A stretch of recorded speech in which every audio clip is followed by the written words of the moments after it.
Shalom teman-temanku semuanya, namaku Jimmy. Kembali lagi di kesempatan video pada hari ini. Seperti pada judul video kali ini, yaitu tentang apa yang paling berharga bagimu di dunia ini tentunya ya, bukan di dunia akhirat ya. Apa yang paling berharga bagimu di dunia ini ya. Karena seringkali orang itu nganggap bahwa yang paling berharga adalah keluarga, kayak keluarga cemara gitu. Tapi apakah betul yang paling berharga adalah keluargamu? Atau yang paling berharga adalah dirimu sendiri? Jadi cintailah dirimu sendiri, sama seperti engkau mencintai orang lain. Ataukah yang paling berharga adalah cita-citamu, pengharapanmu? Terus kalau sudah kesampaian, terus jadi bingung gitu, apalagi ya yang harus aku lakukan? Atau yang paling berharga adalah Tuhan Yesus. Nah ini kita kalau ditanya pertanyaan seperti ini, tidak semua orang itu jawabannya sama, right? Tapi kalau kalian tahu, secara usia pun jawabannya bisa beda-beda, meskipun orangnya sama. Coba kalau kalian tanya pertanyaan ini kepada seorang anak usia 6 tahun, jawabannya apa? Kebanyakan pasti orang tua mereka, mamaku atau papaku atau kakakku atau kakak perempuan atau laki-lakiku atau adiknya mungkin, atau sepupunya, bisa jadi. Nah, kalau kalian melemparkan pertanyaan ini kepada anak usia 12 tahun, jawabannya ya mungkin mirip-mirip ya. Orang tua pasti diutamakan, atau keluarga, sisi keluarga diutamakan. Tapi ya ditambah sedikit, mungkin ada gurunya, mungkin bisa guru di dalam sekolah, atau guru les, atau guru sekolah minggu, bisa jadi. Kalau kalian bertanya pada orang 18 tahun, jawabannya mulai sedikit berubah. Karena bisa jadi pacarnya yang paling berharga. Kalau sudah punya pacar, kalau masih jomblo ya mungkin sahabatnya, mungkin ya, bisa jadi. Nah, gimana kalau kalian lontarkan pertanyaan ini kepada orang yang sudah berkeluarga, usia 30 tahun atau 40 tahun, yang sudah punya anak? Maka kebanyakan mereka jawabannya pasti, anak gue dong yang paling berharga. Lingkupnya memang keluarga, tapi secara spesifik anaknya yang paling berharga.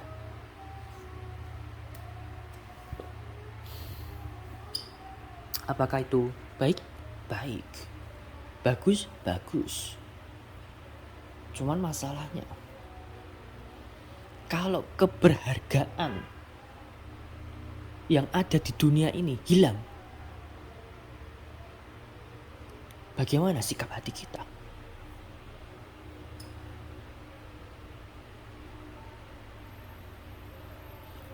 Banyakkan dari kita tidak mampu untuk mengatasi hal tersebut.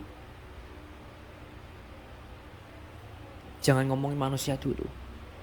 Kalau ada orang menganggap bahwa mobil Ferrari-nya itu adalah suatu hal yang paling berharga, atau koleksi mobil-mobil mewahnya itu adalah suatu hal yang paling berharga, begitu hilang, wah, kecewa, sakit hati, pusing 7 keliling, tidak makan 7 hari. Karena orang tersebut menaruh unsur keberhargaannya kepada koleksi-koleksi mobil mewahnya. Hatinya di sana. Begitu lenyap, hatinya pun juga ikut lenyap. Bahkan mungkin bisa buntir dengan alasan yang seperti itu. Konyol sekali. Atau yang paling berharga adalah propertinya, rumah-rumah mewahnya, gedung-gedung apartemennya, atau sahamnya di perusahaan yang bonafit, perusahaan yang besar, perusahaan yang maju, atau uang kriptonya mungkin yang paling berharga dalam hidupnya. Begitu lenyap, kacau hidupnya, gonjang ganjing, kayak orang stroke, lemas, bahkan mungkin pingsan, nggak mau makan, ngambek. Bahkan kasus-kasus di luar negeri banyak yang bunuh diri, iya kan? Karena hatinya ditaruh kepada harta benda. Apa yang paling berharga bagi dirinya ditaruh kepada hal-hal yang bisa musnah. Oke, itu harta benda, benda mati. Bagaimana kalau hati kita dan unsur keberhargaan kita taruhkan kepada manusia, kepada orang tua kita, atau kepada saudara kita, atau kepada anak kita. Begitu mereka dipanggil Tuhan,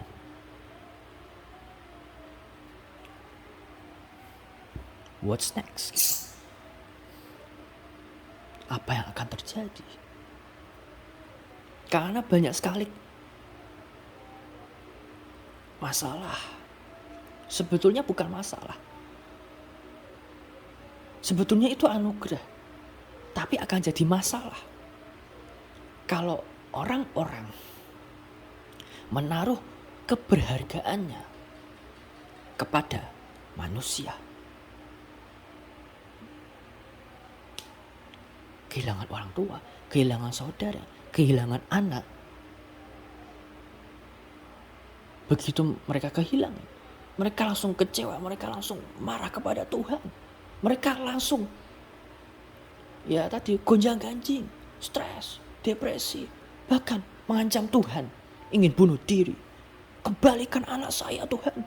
Loh, sekarang gini, segala sesuatu yang ada di dunia ini milik siapa?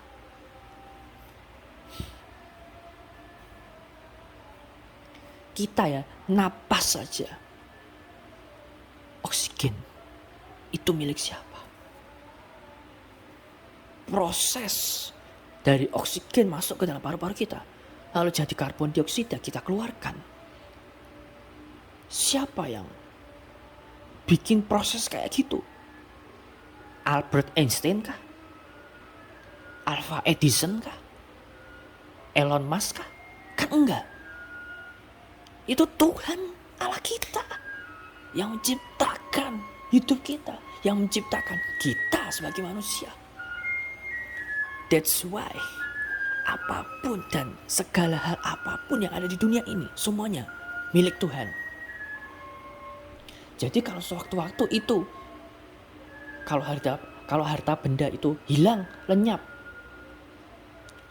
ya kembali kepada Tuhan. Bendanya memang hilang, tapi nilainya kembali kepada Tuhan. Apalagi manusia. Kalau mereka tiada, ya berarti kan kembali kepada Tuhan. Ayo. Kecuali kalau orang tersebut nggak bertobat-tobat gitu, ya itu kembali kepada tanah, apa yang di bawah bumi. Tapi kalau orang tersebut hidupnya kudus, hidupnya taat kepada Tuhan, menjalankan firman Tuhan, begitu dipanggil pulang, ya berarti pulang kepada Bapa. Benar gak? Istilahnya kan pulang ke rumah Bapa, bukan pulang ke rumah setan, ya gak?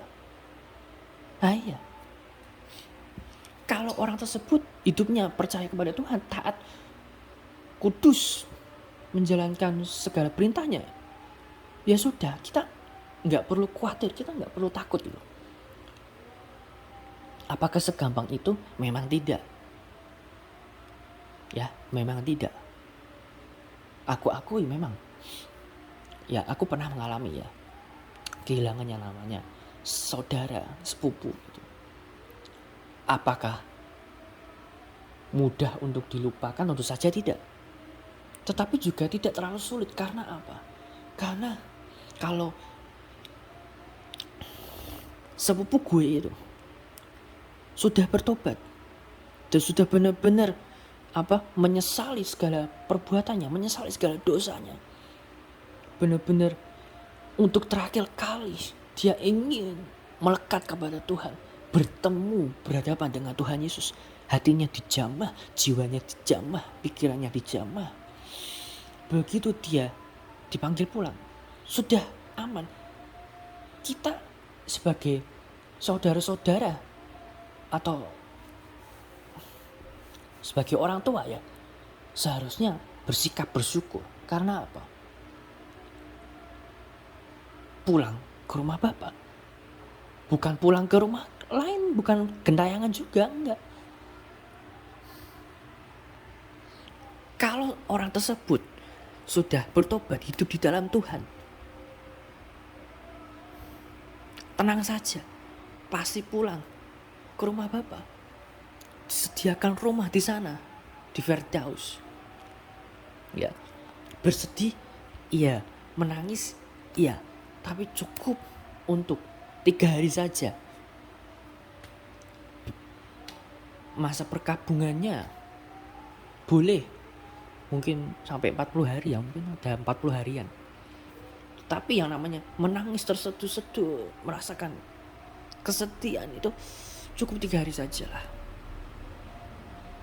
Lebih dari itu sukacita. Karena apa? Karena aku percaya bahwa saudaraku atau siapapun, dia atau mereka telah pulang ke pangkuan Bapaknya. Hidup untuk Kristus.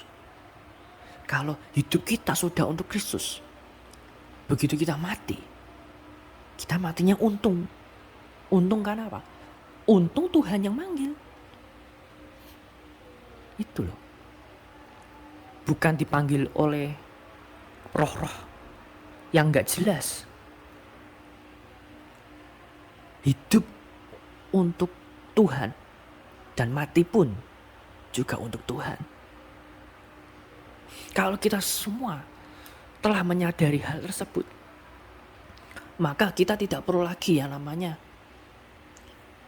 kecewa, putus asa, atau bahkan menyalahkan Tuhan. Gitu loh. Hidup kita semua ini hidup milik siapa? Milik Tuhan kan? Tuhan berhak memberi, Tuhan juga berhak yang mengambil. Makanya sejak awal jangan taruh keberhargaan kita kepada hal-hal di dunia ini, baik itu harta benda maupun orang. Karena firman Tuhan sendiri menulis, jangan menaruh kepercayaanmu kepada manusia, Karena manusia itu mengecewakan. Tetapi taruhlah kepercayaanmu kepada Tuhan. Taruhlah keberhargaanmu kepada Tuhan. Apa yang paling berharga di hidupmu? Ya cuma satu. Tuhan Yesus. Udah, gak ada yang lain. Karena siapa yang mengambil Tuhan Yesus?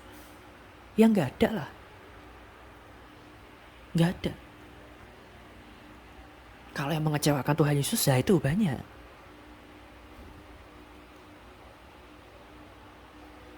Siapa yang dapat mengambil Yesus daripadamu? Siapa? Tidak ada. Kalau hidup kita sudah dikendalikan oleh Tuhan Yesus, kita tinggal di dalam Dia dan Dia di dalam kita. Dia yang semakin besar, kitanya yang semakin kecil. Maka tidak ada satupun yang dapat mengambil Yesus.